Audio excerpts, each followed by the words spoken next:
How would you appraise the record of this Congress in facing up to the great problems facing the country on the home front, poverty in the city ghettos and civil rights? Well, I think that some things that have been done that are worthwhile. I don't think that we've moved either the Congress or the executive branch of the government have responded to the crisis that is facing our country. And perhaps we as a people haven't done so. But I think that a great deal more needed to be done by our people, by business, by labor, by the churches, about these deep problems that are affecting our people. And I think that those of us in Congress and the executive branch of the government also didn't do nearly what we should have done when we've been warned so clearly about what the problems are.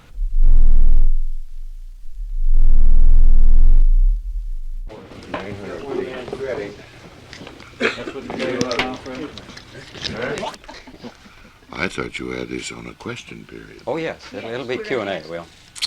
Mike Mansfield, he praised the Republican. Yes, sir. Figured you'd praise the Democrat. How about a record sales company? I haven't had any reports recently, except for the Christmas record. They've completely run out, I think. Music, orchestra, choir. Oh, that was an orchestra and a choir in New York City, Silence, right. up in the studio. All right.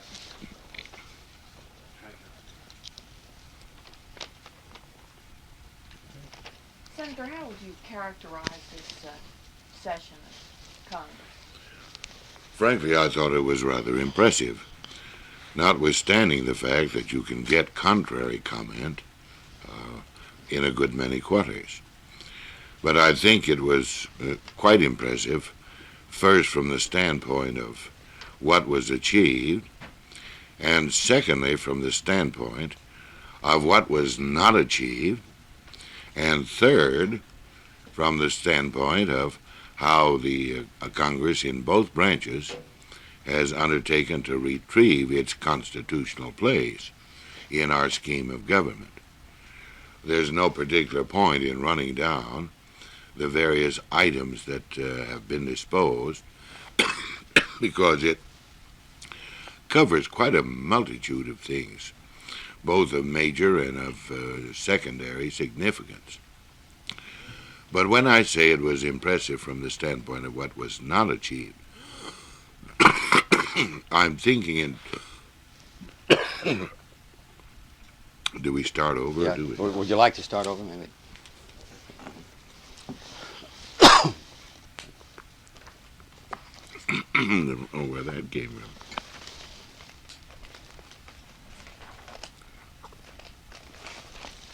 Are you ready? Senator, just how would you characterize this last? I think the record of legislation has been rather substantial. Even the president had something to say on that score, because he referred to it only this week as a productive Congress. But I put some emphasis on the second item, namely what wasn't achieved. More often than not, when you don't achieve a thing, there must be a reason for it. Well, there was. There was no gun bill, and the reason was that there was enough of a substantial element in Congress to stop it. The National Rifle Association, the farmers of the country, the sportsmen's organizations, were all against the kind of a gun bill that they tried to get out of the Judiciary Committee, and it was stopped. The administration wanted a crime bill. Our idea of a crime bill is not particularly putting millions upon millions in the hands of the Attorney General and let him dispense it to local police departments and sheriff's offices and that sort of thing. We believe it calls for something more.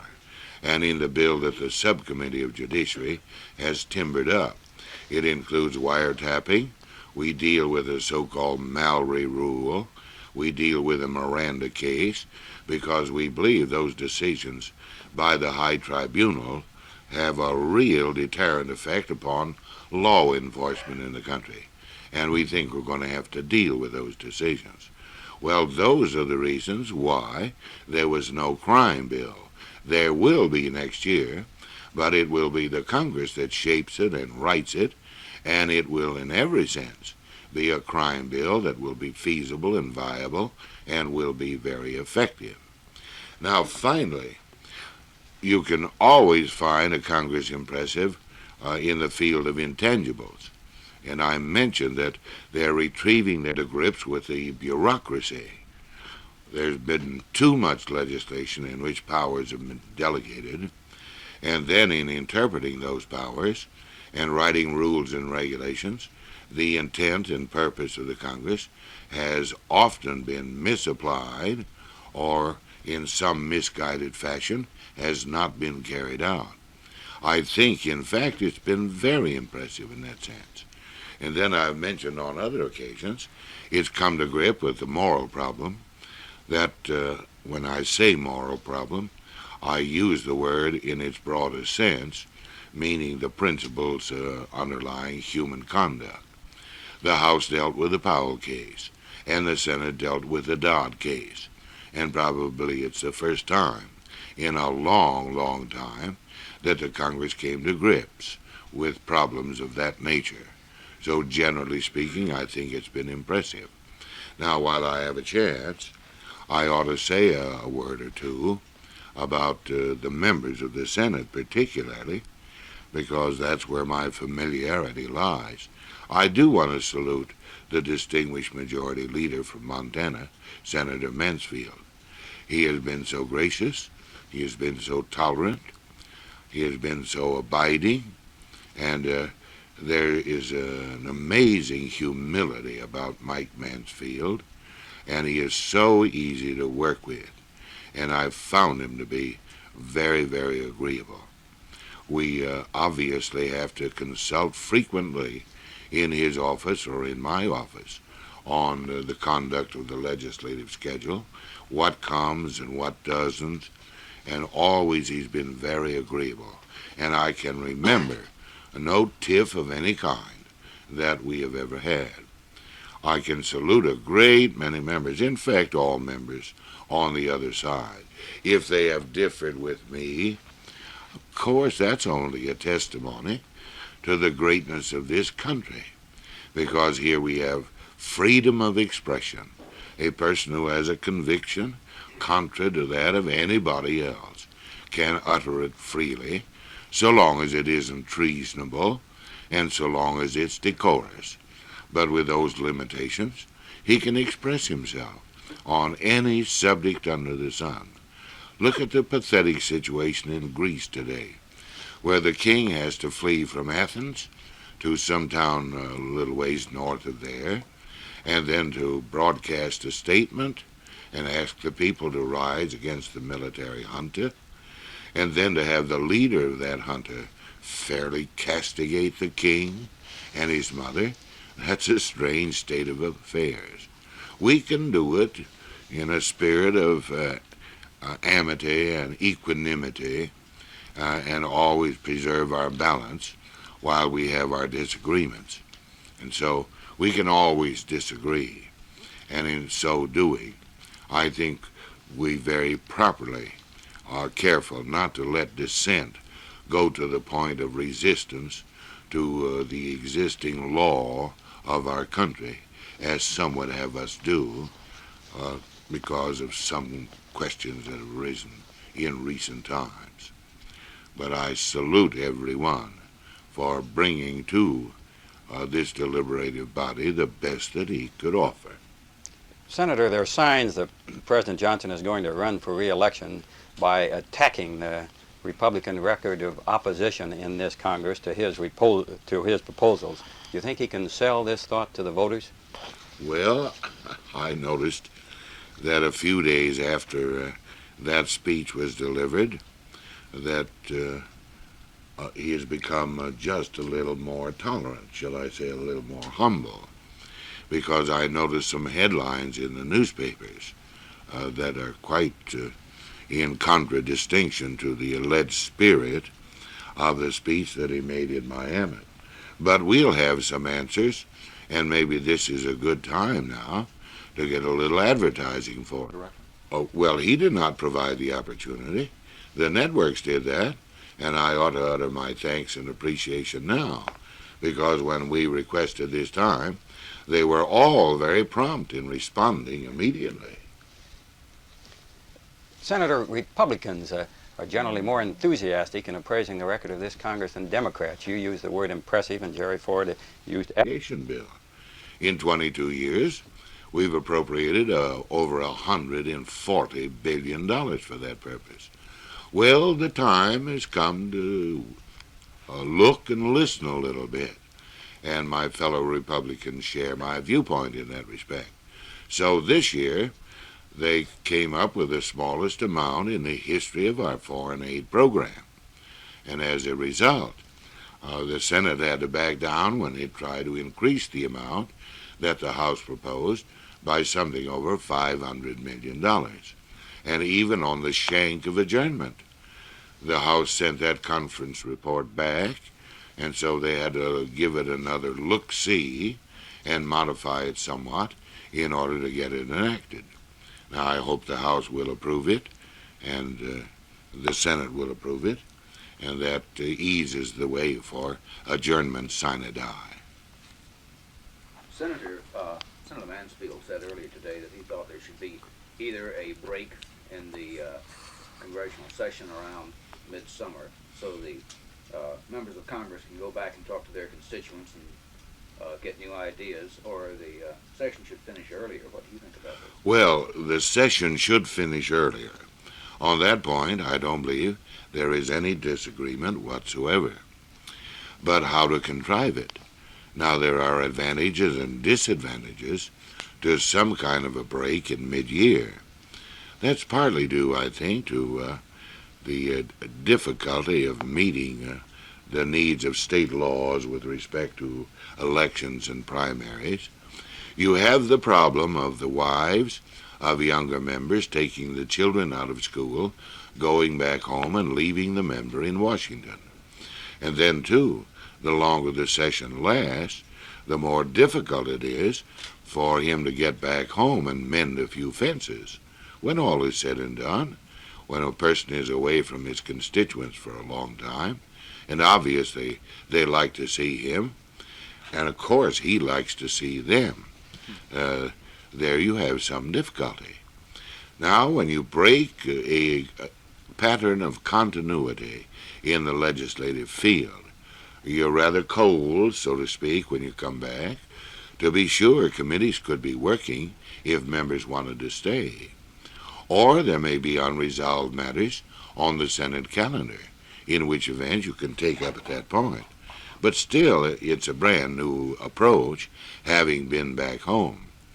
And then, of course, it has this advantage as distinguished from that.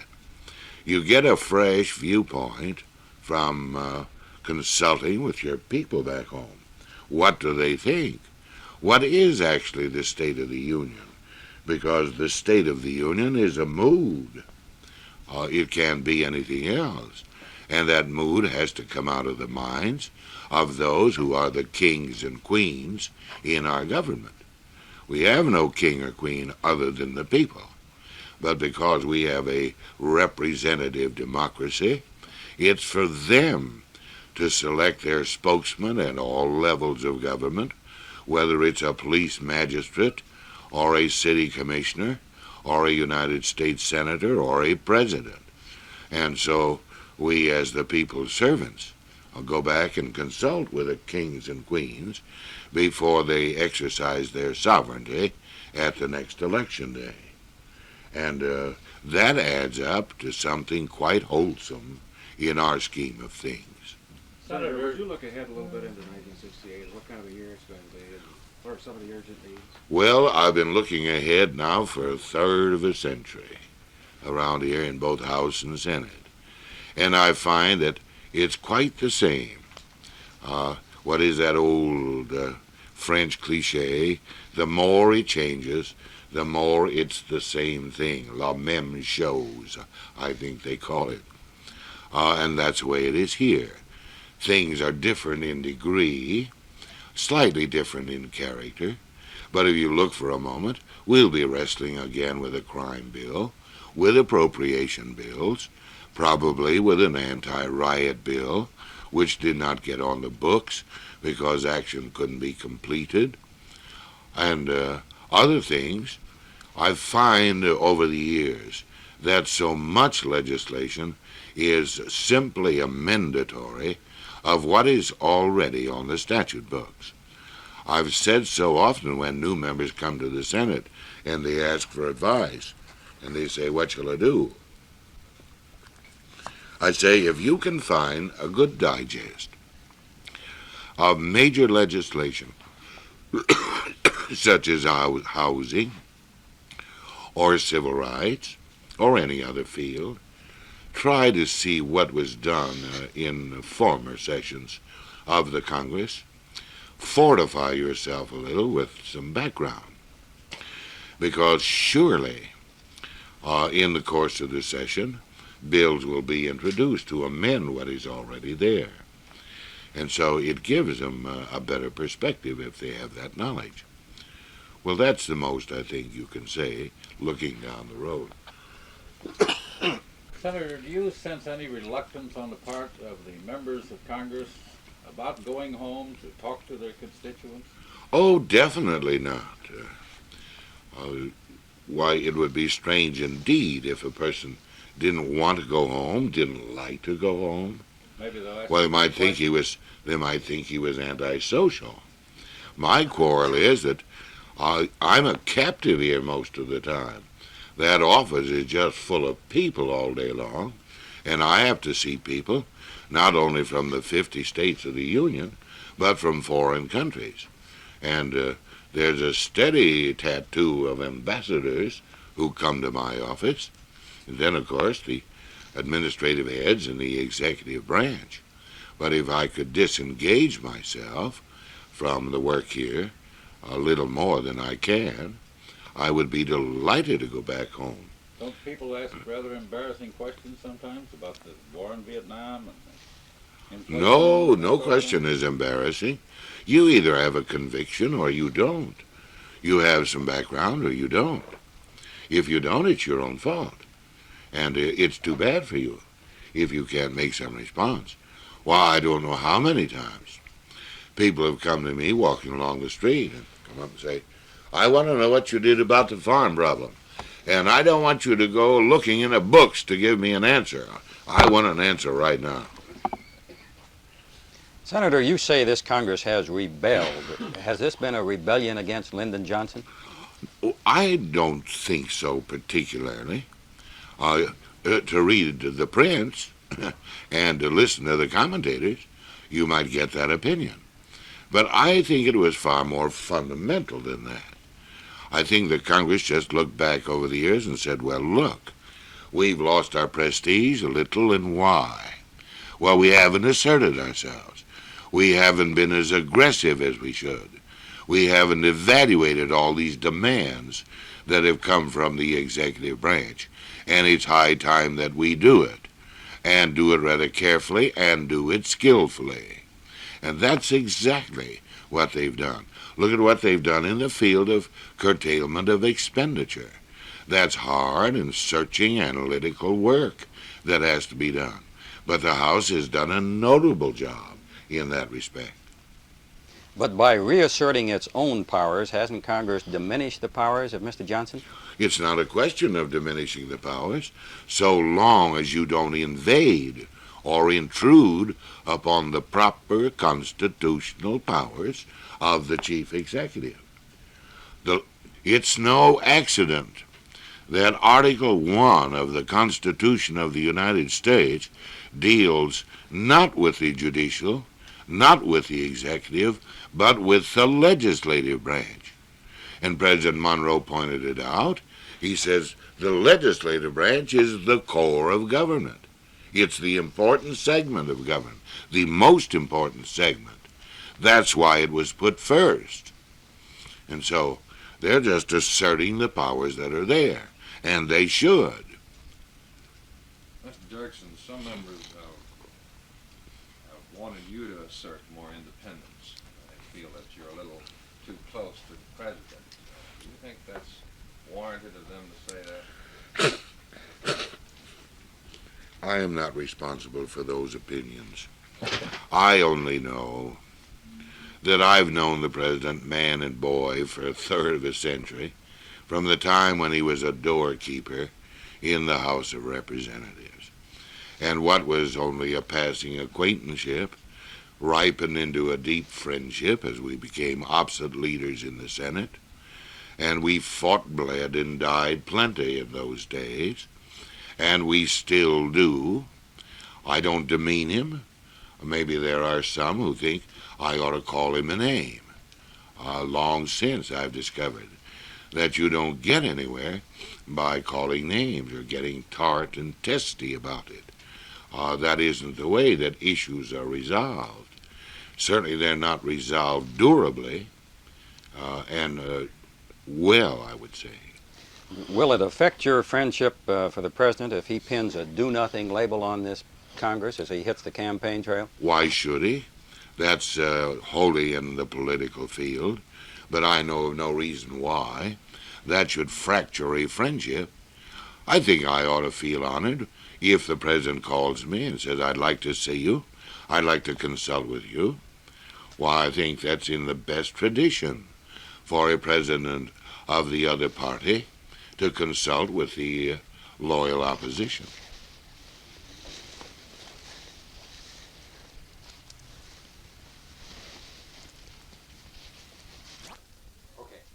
This first reversal will be for the Bobby Kennedy interview.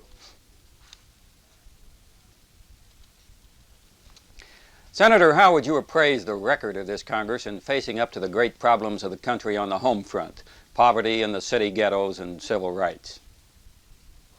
Cut, please. This will be for Senator Dirksen. Do you think Republicans have reason to be happier about the record of this Congress than Democrats? Cut, please.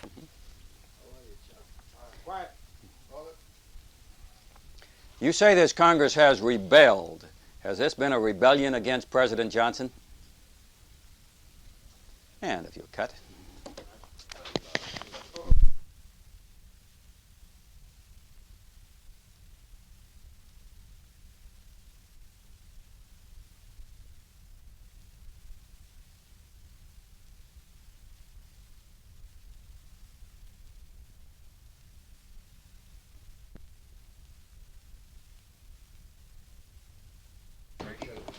You know, if you ski in the east, it's Quiet there. Close the door, please.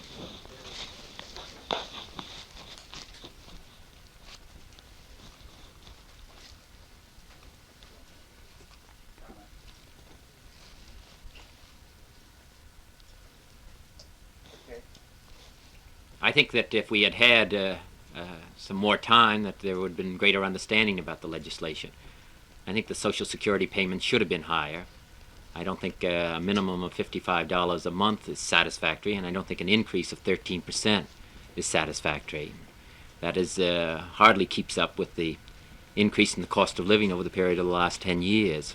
And I think that the welfare provisions are going to be very damaging for our country, not just for the northern part of the United States, not just for the ghetto areas, but for the southern states as well. Therefore, I think that the legislation was bad legislation. But to have it understood and to have some attention focused on what the problems were and the problems that were going to be created by the passage of the legislation seemed to me to would have taken some time. I don't think there was understanding even in the Senate or in the House of Representatives, and particularly across the country, about the implications of the bill. So with the maneuver that took place yesterday and the requirement that we voted this morning, I don't, as I said on the floor before the vote, I never felt that we, and said yesterday, I didn't think that we had a chance to be successful. I am not very optimistic about next year of rectifying, remedying some of the weaknesses and some of the bad provisions of the bill. I'm afraid that this is the direction that we're moving in, and I don't see how it's going to be reversed in the coming year. I think the time to do it was when we were considering all the legislation as a package. I think next year will be too late. Will you renew the fight next year to remove these restrictions? Well, I will try, and I will participate in it, but I think that when we should have done it was this year. And I don't think there's going to be any motivation on the part of those who are opposed to what I think are tremendous problems in the legislation. I don't think there's any motivation on their part to change their position now. I think to take a woman from her children and make her go to work, require her to go to work and leave that up to some government bureaucrat is unsatisfactory.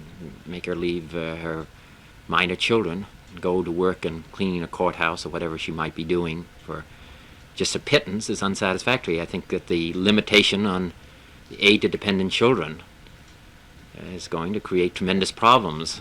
Children are born into this world, they don't have any choice about it. And they might be born into poor parents, and they might be born out of wedlock, but that it's not their fault. They didn't do anything wrong, and it seems to me to penalize them is just a mistake. And I think that there are other provisions which are terribly damaging and create great problems amongst our poor people, our fellow citizens in this country. Senator, why do you think this legislation came about this way? Is there a mood in the country that calls for stricter treatment of people who are receiving aid? I think that I think that is part of that, and I think that there is a lack of understanding. There's some polarization between, I suppose, the more affluent and the poor, and perhaps also between the races, and so this is, and as we know, as we've seen over the period of the last couple of months, there's less and less dialogue that's taking place in the United States about any issue, about any question, whether it's Vietnam or this matter. So the result is that I think that we're less understanding of the other person's point of view and the implications of some of our activities or actions. Senator, who must take the blame for the passage of this restrictive legislation on the welfare rolls?